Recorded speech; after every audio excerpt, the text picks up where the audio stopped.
الله وبركاته. الحمد لله رب العالمين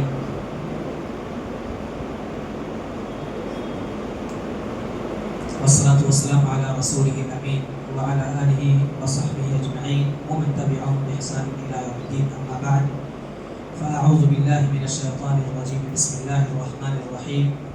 سبحان الذي أسرى بعبده ليلا من المسجد الحرام إلى المسجد الأقصى الذي باركنا حوله لنريه من آياتنا إنه هو السميع البصير.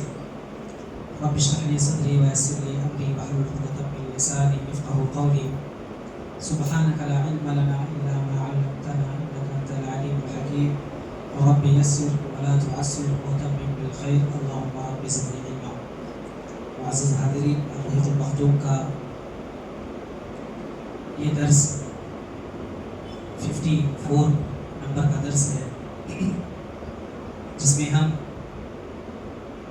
پچھلے ہفتے اسراء اور معراج کے تعلق سے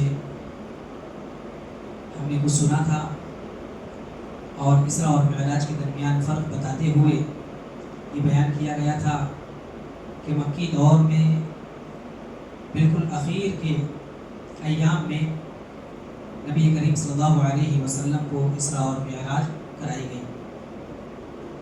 اس کے تعلق سے جب باتیں بیان کی گئی تھی وہ یہ، جب نبی کریم صلی اللہ علیہ وسلم آسمانوں کی طرف گئے اور اس سے پہلے بیت المقدس میں امامت کرائی، اور باقاعدہ ہر آسمان میں آپ کا استقبال کیا گیا، پرتپاک استقبال کیا گیا اور سب نے خوش آمدید کہا۔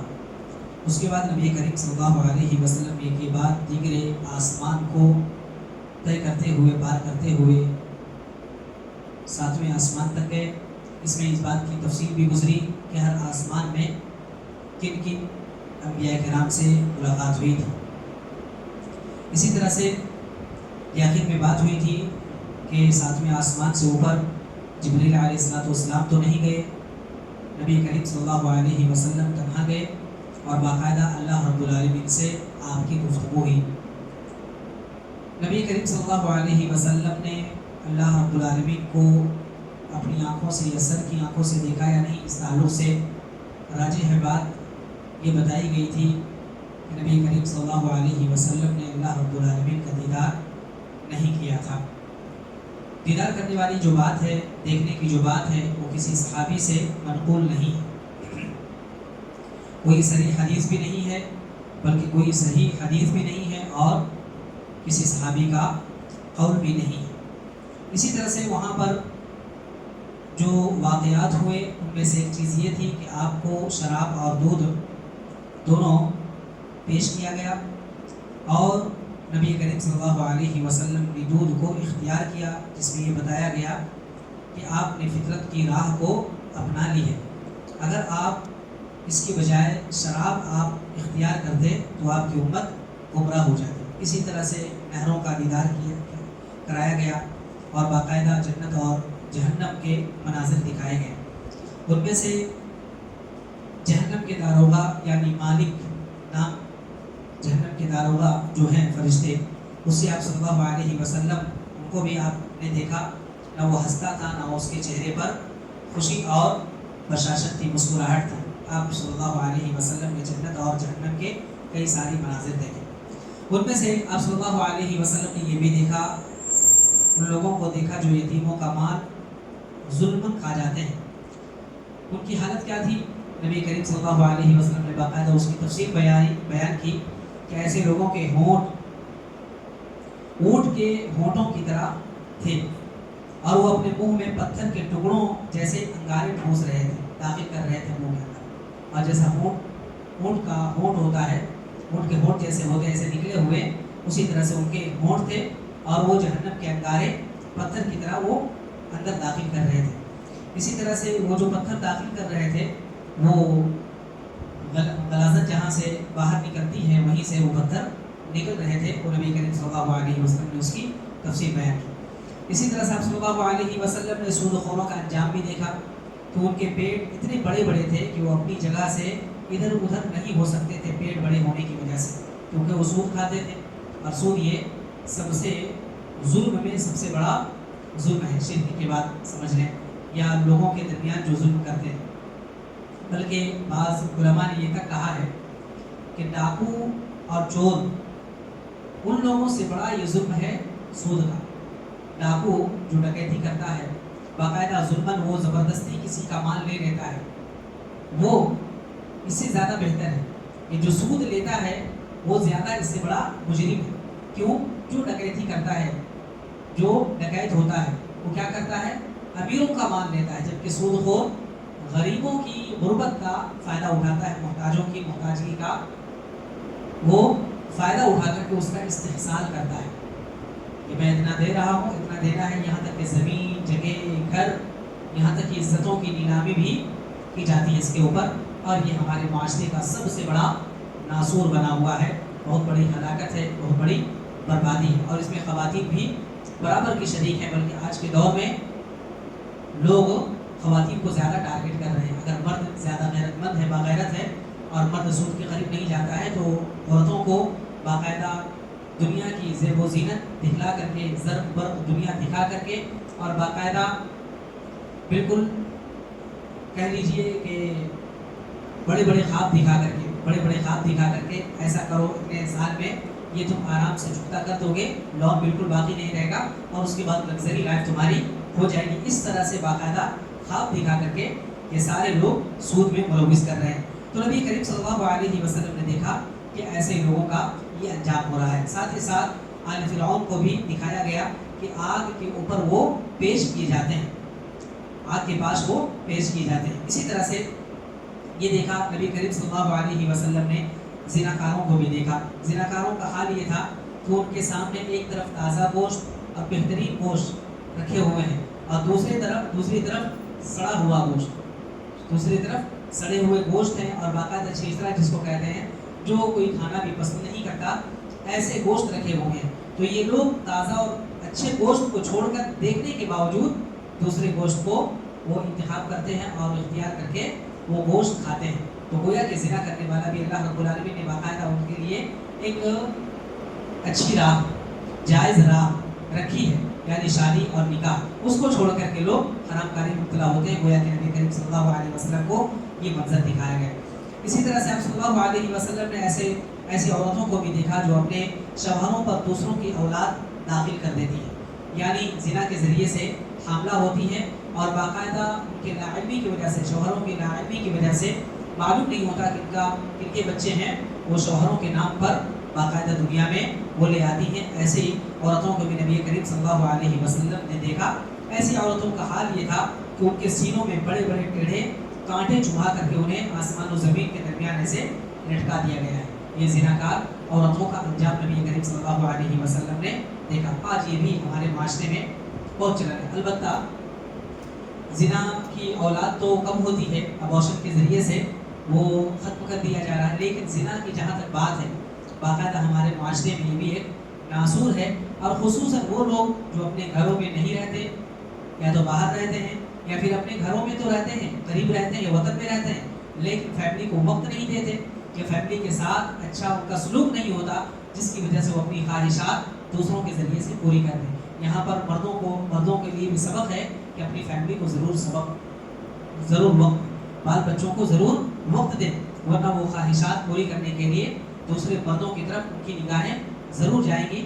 چنانچہ یہاں پر جس طرح سے عورتیں گناہ گار اور مجرم ہوتی ہیں, کہیں نہ کہیں مرد بھی اس میں شریک ہوتے ہیں. البتہ بعض عورتوں کی فطرت ہی ٹیڑھی ہوتی ہے, کج ہوتی ہے, جس کی وجہ سے ان کو کچھ بھی ملے اس کے باوجود وہ دوسروں کی طرف نگاہ رکھتی ہیں. لہٰذا ایسی عورتوں کے بارے میں نبی کریم صلی اللہ علیہ وسلم نے کہا تھا ایسی عورتوں کو طلاق دے دو. اور قرآن کریم میں بھی ایسی عورتوں کا ذکر ہے کہ جو باقاعدہ دوستانہ ماحول چاہتی ہیں, یا اسی طرح سے اپنے ہاتھ کو دوستی کے لیے دوسروں کی طرف بڑھاتی ہیں, ایسی عورتوں کو شریعت نے ناپسند کیا ہے.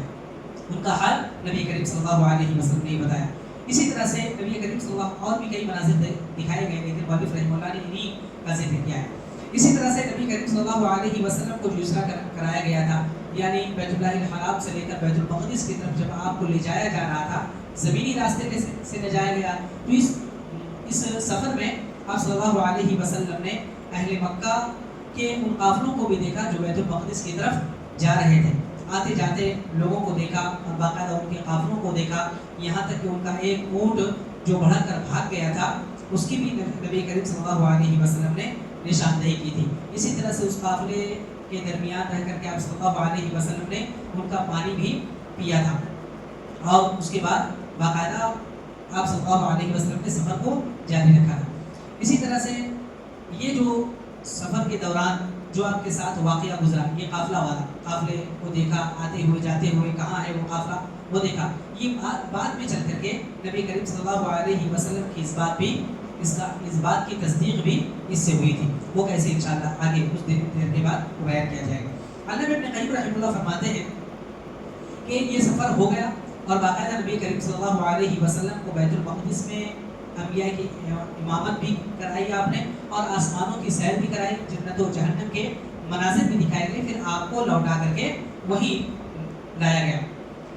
اب صبح ہوئی تو چونکہ آپ صلی اللہ علیہ وسلم کو تحفہ بھی ملا تھا اور باقاعدہ یہ نشانی تھی, معجزہ بھی تھا, تو اللہ کے رسول صلی اللہ علیہ وسلم نے صبح کو اپنی قوم کے درمیان یہ بات رکھی, ان بڑی بڑی نشانیوں کی خبر دی.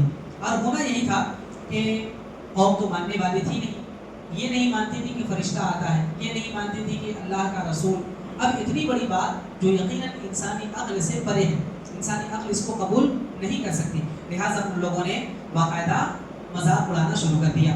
مذاق اڑایا کہ آپ نے ایسا کیسے کر دیا ہے. اسی وقت صدیق اکبر حضرت ابوبکر رضی اللہ عنہ کے پاس بھی جا کر کے ابو جہل نے کہا تھا کہ دیکھو اگر یہ بولو, اگر کوئی شخص یہ کہے کہ بیت المقدس کی طرف جاتا ہے وہ مکے سے, اور باقاعدہ اتنے سفر میں اور اتنے وقت میں وہ طے کر لیتا ہے سفر, کیا تم مانو گے؟